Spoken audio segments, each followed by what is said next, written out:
देखिए सभी के रेट बढ़ने की एक उम्मीद है इसमें और यह डर है। सब्जी का तो बिल्कुल 100% बढ़ेगा क्योंकि 90% के आसपास सब्जी जो है बाज़ारों में खुली बिकती है, तो वहाँ पे प्रभावित होगी। लगातार डे आफ्टर डे जो है वो टेम्परेचर मेंटेन्ड है, जबकि ऐसा पहले सालों में नहीं होता था। किसी एक दिन टेम्परेचर बहुत बढ़ा तो अगले दिन काफ़ी कम हो जाता था, लेकिन इस बार कई दिनों से उस लेवल पे मेंटेन्ड है।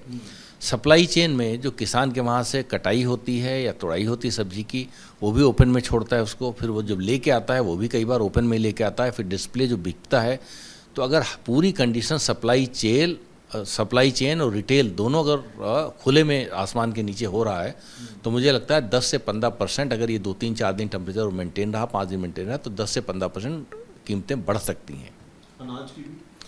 अनाज भी कुछ हद तक, क्योंकि अगर एक सामान्य जीवन प्रभावित हो रहा है इससे, तो इससे उपलब्धता भी प्रभावित होगी और उसी रेशियो में प्राइस भी, कीमतें बढ़ सकती हैं।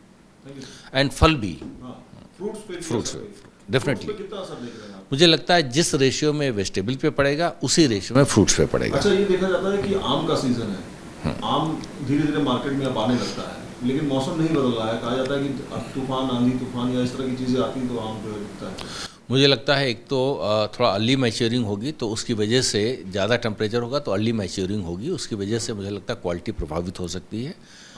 आम की भी हो सकती है, और उसकी भी सप्लाई चेन में अगर वो सीधे स्कॉर्चिंग हीट जो तपतपाती धूप के नीचे ले जाएंगे तो उसका भी असर पड़ेगा। तो मुझे लगता है उसमें भी वेस्टेज, बर्बादी फलों में भी बढ़ेगी, और फल ज़्यादा सेंसिटिव है सब्जियों से, क्योंकि सब्जियों में तो चलो ओनियन है, प्याज है या आलू है, इनकी सबकी कीपिंग सेल्फ लाइफ ज़्यादा होती है, लेकिन फलों में कम होती है। दूध भी फटेगा, जो दूध कोल्ड चेन में सप्लाई नहीं हो रहा होगा वहाँ पर भी इसके असरात दिखाई पड़ेंगे। तो दूध में भी, फलों में भी, सब्जियों में भी, और कुछ हद तक थोड़ा सा अन्न में भी। देखिए सभी के रेट बढ़ने की एक उम्मीद है इसमें और यह डर है। सब्जी का तो बिल्कुल 100% बढ़ेगा क्योंकि 90% के आसपास सब्जी जो है बाज़ारों में खुली बिकती है, तो वहाँ पे प्रभावित होगी। लगातार डे आफ्टर डे जो है वो टेम्परेचर मेंटेन्ड है, जबकि ऐसा पहले सालों में नहीं होता था। किसी एक दिन टेम्परेचर बहुत बढ़ा तो अगले दिन काफ़ी कम हो जाता था, लेकिन इस बार कई दिनों से उस लेवल पे मेंटेन्ड है। सप्लाई चेन में जो किसान के वहाँ से कटाई होती है या तोड़ाई होती है सब्जी की, वो भी ओपन में छोड़ता है उसको, फिर वो जब लेके आता है वो भी कई बार ओपन में लेके आता है, फिर डिस्प्ले जो बिकता है। तो अगर पूरी कंडीशन सप्लाई चेन और रिटेल दोनों अगर खुले में आसमान के नीचे हो रहा है, तो मुझे लगता है 10 से 15% अगर ये 2-3-4 दिन टेम्परेचर मेंटेन रहा, 5 दिन मेंटेन रहा, तो 10 से 15% कीमतें बढ़ सकती हैं।